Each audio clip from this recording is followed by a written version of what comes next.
everyone. Welcome back to Kevin Reviews. I just finished watching A Christmas Story, the 1983's Christmas Story. This is by Metro-Goldwyn-Mayer and Christmas Tree Films, and it's directed and written by Bob Clark. Bob Clark also did a Christmas movie called Black Christmas, which I haven't seen. He also did a film that I'm aware of that I haven't seen, but I heard it was really bad called Baby Geniuses. Um, Talking babies and whatnot. Yeah. So I heard about it. I never seen it though. This is written by Gene Shepard, Leigh Brown and Leigh Brown. This stars Peter Billingsley, Melinda Dillon, Darren McGavin, Scott Schwartz. Gene Shepard also is part of the cast. Uh, sorry, Ian Petrella and Zack Ward. Sorry, I'm looking at. Yeah, I always have to look at my screen because I'm bad at names. I'm bad at names, and I want to make sure I pronounce them correctly. So I think many of us already know the story of A Christmas Story. Um, you know, the whole kid wanting to get his Red Ryder BB gun. Um, the lines, you'll shoot your eye out. By the way, I probably should mention I gave a little bit away here, but this because this is a comedy, and if you have not seen A Christmas Story, not even like seen it on the internet, any scenes on the internet or anything, I suggest you back out now and and watch it because I may reveal certain parts of the movie because of the comedic bits because this is a straight up comedy. Um, I mean, it's mostly comedy, but um, yeah, I don't want to ruin anything, but unfortunately, I don't think I can actually, review this fully without revealing some comedic bits. And frankly, I think, even if you haven't heard it, you've probably seen it everywhere, heard it everywhere, and stuff, because this is one of those movies that has been played to death almost every Christmas to the point where people are sick of it. It's everywhere in terms of decorations. There's been a sequel. There's been a TV live show for it. I've seen I've been to a play once. Um, and then of course every year on TNT, I don't know what it is nowadays. I don't have cable anymore, but there is or was, I don't know, a a Christmas Story marathon that ran for 24 hours. So, and yes, in terms of in my history with it, I've seen A Christmas Story many times, many, probably more times than any other Christmas film I've ever seen in my life growing up. Um, I loved it as a kid. It's always funny, endearing and charming and stuff like that. My I think my parents introduced me to him. I think mainly my dad introduced me to it, um, and it was one thing I enjoyed watching every year, almost. Um, at the same, but as I got older, and I don't know, I won't go into detail, but growing up, involved in regarding Christmas, it's been good, but other times it's not been good, and I'm not 100% certain. I think there's a little bit more bad than good times of Christmas, but again, I don't want to get into it because it's a bit too personal. Um, but I don't hate Christmas necessarily. I think I've fallen in the category where I'm more into Halloween than I am in Christmas. To be perfectly honest, um, and because I don't know, I feel like Halloween's more a holiday where it's more individual. It's not exactly family, and there's kind of a bug there. I'm sorry. Um, and yeah, it was, yeah, I mean, suffice to say, there were some family issues, growing up, but again, I don't want to get into it, but I don't know. I don't hate Christmas. I do enjoy it, but I think I really do miss it when I was a kid, and nowadays it's like I really don't do much for this. Aside from this, there's not like I don't go all out decorating like I did for Halloween. Um, I mean, there was one year I did, but then I just couldn't. Um, but yeah, but the reason I said this is because at the same time, with this particular movie and like nowadays with most Christmas movies I've seen, while I do really like the classic ones, it's gotten to the point where I am very sick of A Christmas Story. And I got so sick of this, I had to watch this maybe two or three times today before Christmas Day. And yes, I am recording this on Christmas Eve. Um, and then I got to get all this edited and up, so it's going to be quite hard. And um, because I don't know, it's and the reason why I had to watch it multiple times because there were multiple times I was on my phone, and that could tell you something. Because I objectively I think A Christmas Story is very good. I know I'm maybe getting into the review a little bit, so objectively I think A Christmas Story is very good. It's because I've seen it so many times, and the fact I'm seeing it by myself, and um, you know, it doesn't quite, hold up as much as me. I would probably rather watch, uh, I don't know, Jim Carrey's How the Grinch Stole Christmas, The Santa Claus. Those are the kind of movies I don't see as often, or I do see, but I can easily kind of come back to for some reason.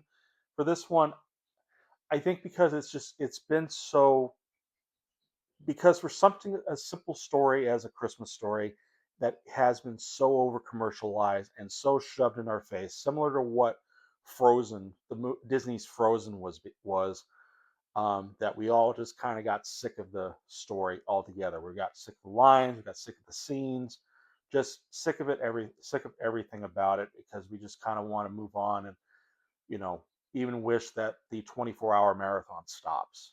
Um, not maybe not all of us, but I think I've heard many from on the internet that it's a story that it's a movie that not many people like to go back to as fondly as they used to. Um, but still, um, in any case, yeah, I'm gonna try to review this best I can. But like I said, I had to watch this a couple times and try not to look at my phone, but sadly I went to because I was tired. I'm tired right now.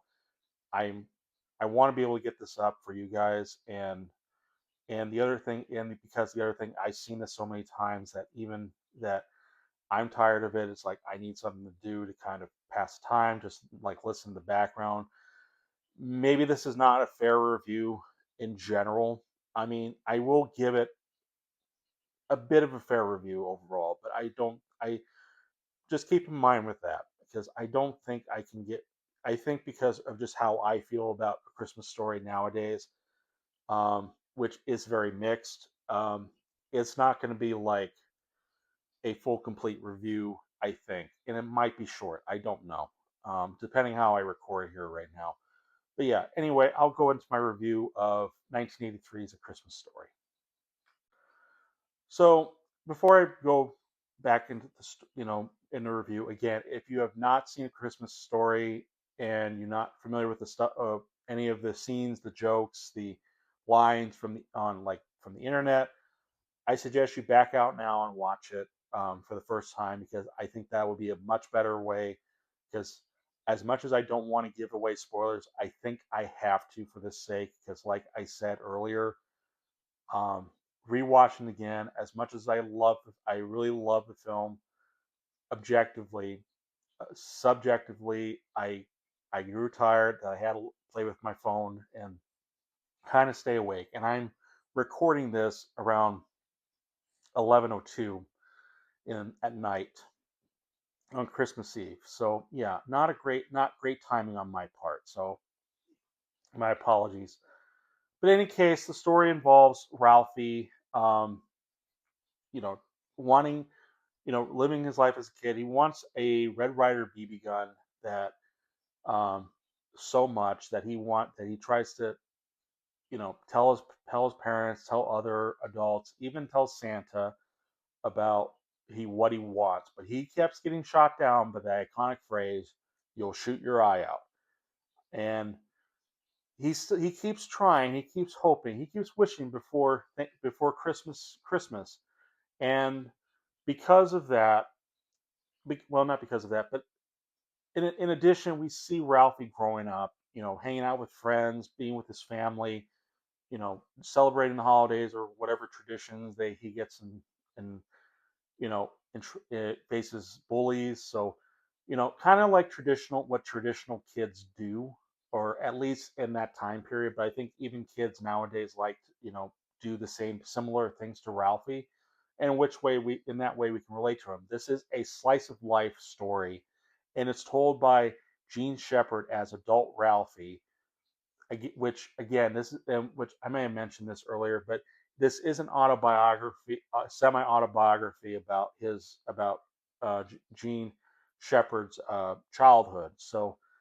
Um, so this is how he's narrating, and we're looking at through how an adult sees himself as a kid to how he as a kid sees others. So we so yeah, there's not really that deep of a story, no complex. There's not really a message. It's a slice of life story, pure and simple. And as I will and will say, I objectively love this movie.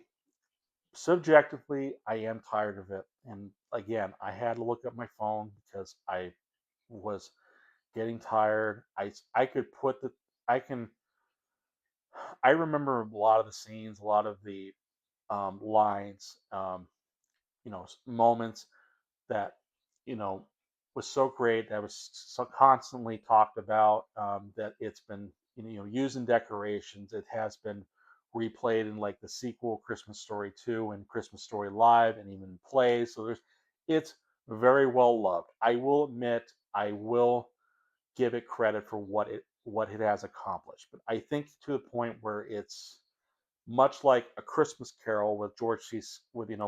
Scott. And I said I've seen so many versions of A Christmas Carol, or heard of many versions of A Christmas Carol, that this one is just got tiring. And granted, this one stands on its own versus the Christmas Carol, which are different versions. Um, but I think that's the one thing why people don't seem to like Christmas Story enough more, because it's been shoved in our face with that 24-hour Christmas special. Because for something that is a simple story, it feels like it was pushed to make it not so simple, to be commercialized, when it really isn't really that commercialized. Hi, Tally. Yeah, she's a tubby. I got to put her down because I got microphone on. So I'm sorry if you overheard that. I didn't mean to do that. But in any case, yeah, it's still great objectively. Ralphie's a great kid character. He's hopeful. He really wants to. He cares about his family. Um, even his brother, though he does find him annoying, though he can be a bit selfish at times, which I think for kids that's fine. I think that's how kids were, even for me back then. Sometimes it's okay to be selfish, as a kid, not too selfish, but a little bit selfish. Um, but I think we relate a lot to Ralphie. He has these dream sequences. I'm sure many of us have those daydream sequences where we hope things were different, or we have a scenario played out that's super exciting and super funny, or something that benefits to us, and that's relatable because we've all been there. And I think even adults, we sometimes do that too. And she's back. Um, she's Yeah, and I know you can't see her, but she's back, and she's sitting on my laptop. I know. I need you down. Sorry, I'm sorry about that. She wants to be up here, and so I lost my place. Um, uh, how about the mother and father? The mother and father are really great. I love their performances. It feels real, feels genuine, just like Ralphie's character.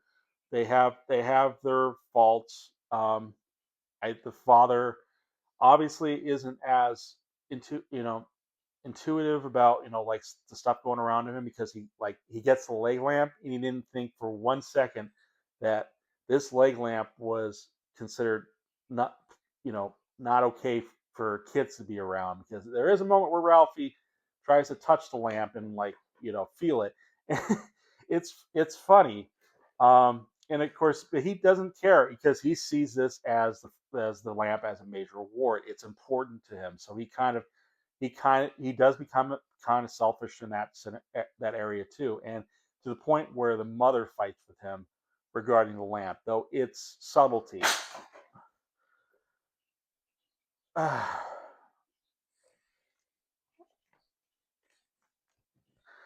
That's three, and she did knock stuff over. So, um, sorry. Um, the mother, they get along great. Ralphie and his parents. A great moment where his mom tries to help stick up for Ralphie when Ralphie gets in a fight with one of the bullies, Scott Farkas, who is also very good. By the way, he's not in the film that much, but he's still an entertaining bully, not villain, but bully. And um, but there's a moment where his mom knows that he's eventually got to tell she's got eventually got to tell his Ralphie's dad about what happened, but she takes she used she cleverly tries to help him to the point where he doesn't get in trouble that much or at all. So there's mad respect between and admiration between how Ralphie sees his mom. You know, so there's a lot of those good things. There's also Randy, and Randy isn't as integral to the story, but I think it makes sense because this is how because Randy is kind of interesting because when I watch Randy as I got older, the more I'm like wondering what is going on with this kid, because he's not like the other kids in the film as far as I know, though. So it made me wonder if he had any was he special needs, that he had some behavioral and mental issues, because there are moments like where his mom is trying to dress him ready to go out in the snow, and he just like has that look on his face most of the time, like he doesn't know how to do stuff himself. um and I did look this up a little bit, and there's no indication that he has autism, and granted I don't have a full understanding of autism and how it works, not necessarily. I know some certain details, but not a ton to really judge that on its own, and as far as I know, that's not what they were going for. And you can also look into it this way, as where, because this is Ralphie as an adult. Actually, I got to pause. Sorry again. Sorry, time limit. Any case, this regarding Randy, this is you could see this is an adult version of Ralphie talking about himself, growing up, and how his child self saw Randy at the time, you know, and I think, and as a little brother, you probably, as a bigger brother, you probably can see a little brother is just kind of like an obnoxious, always, you know, want to be with you or something like that. So you got, so he doesn't really have much of a character. He just sees him as an annoying character, annoying brother, basically. But he has good moments too. Like I said, there was the time where Ralphie gets in trouble for fighting a bully, and he's very concerned about what would happen to him. So he obviously loves his brother a lot. So he does have some funny, awkward moments too, involving dinner. Um, so sorry, but there's a lot to like about a lot of the characters. The friends are great. There's a great moment where after Ralphie got in trouble for speaking the bad word, which, by the way, in the film, I have the film is PG, and I think originally it was PG. I'm not sure, um, but I remember I think it was even on TV, or I even had a VHS copy of it. Ralphie does says the F bomb in the VHS version, but in the DVD version that I have, it's fudge. That's all he says. Even so, I don't know. I think in a way it should have been kept. I mean, could have that the bad word the F bomb should have been kept. Like, it does pushes the envelope a bit. Um, so I you know that's my opinion, but it's not a big deal. And sometimes I find that when censoring certain stuff, it can be pretty funny on its own when you don't know what's happening.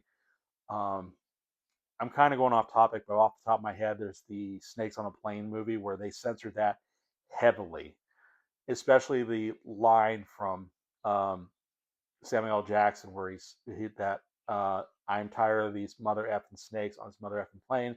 That's been changed when it was on TV and the FX was like, I'm tired of these monkey fighting snakes on this Monday to Friday plane. So I don't know. I think that's funnier than the actual line. It's interesting. Um, but then again, it doesn't always work because I think "Live Free or Die Hard" kind of changed the didn't include the yippee ki mother effer and just kind of cancel that out. But in some ways it works, other ways it doesn't. It really depends on how you see it. So in any case, I'm sorry for going off tangent there, but I kind of wanted to bring up some examples. So I also like the atmosphere. It is a very nice atmosphere, wintry atmosphere, very Christmassy atmosphere, especially the ending part, which is very nice. It's nice to see this 1919. This takes place in the 1940s. This is pre World War II, where so stuff we didn't no internet. It was all everything was on radio. There was window shopping. There was malls. So there was a lot of stuff to actually like that. In a way I miss because I remember going to the mall in my town, and it was like an outdoor size mall with like ice skating rink, and I even remember it had the um, Warner Brothers toy shop, and I always loved going there. But that eventually got removed, and now the mall is completely gone and replaced, and I miss it every day. I miss going to the mall. I can't do anymore. I can't really go around the mall much anymore because of my knees. I mentioned this earlier in intro vid and whatnot. But in any case, it's nice to see something like this because it does at least bring back memories of what I used to do as a kid. And I think that's what's so great about this movie. I think it works for anybody despite the year this came out as well as the year it takes place in. It relates to many. Is it overplayed? Yes, to death. I will admit that. Um, but it's still a great, loving, charming, funny, um, imaginative film that is well worth for everybody to see. Um, I know I can't. I know I feel like I talked quite a bit and probably went off and that we went off topic a couple times, but I don't know. Like I said, I don't think I can add a ton about what made A Christmas Story great. It is a perfect film objectively. Is it overplayed? Yes, it is. Um, and and if you're sick of A Christmas Story, perfectly understandable. Um, I think at least I think for when it comes to Christmas Story nowadays, I will at least try to watch it once a year, but not very often, not on TV. Um, but yeah, I can't deny it. So I think let me see. Is there anything else? Is there anything bad? There's not a ton bad. I mean, granted, maybe there's some acting that doesn't quite as hold up. Awkward moments that are maybe too awkward to really laugh at. The only one moment that doesn't hold up yet well is the scene where when dinner is ruined. Um, and that I won't go into. they go to a Chinese restaurant that, in a way, is kind of funny itself because it's actually also a bowling alley. So it's, if you look carefully, and they're eating at like a Chinese or Chinese Japanese. I'm not sure. Forgive me if I get something wrong. I think it's a Chinese restaurant though. So they go to a Chinese restaurant, and they're saying and you got a group of the workers there saying "deck the halls," and of course they say it wrong in the very thick, um, thick Chinese accents. And as a kid, it was really funny back then. Uh, but looking back on it now, yeah, I think in some degree, a little bit tiny degree, it is still funny. But yeah, I don't think, yeah, it's one that doesn't age very well. But there is a moment in which they're eating the duck. They're gonna eat the duck for Christmas, and I hear that whole scene was improvised. Like the the the father, Darren McGavin, played by Darren McGavin. He's called Old Man in the movie.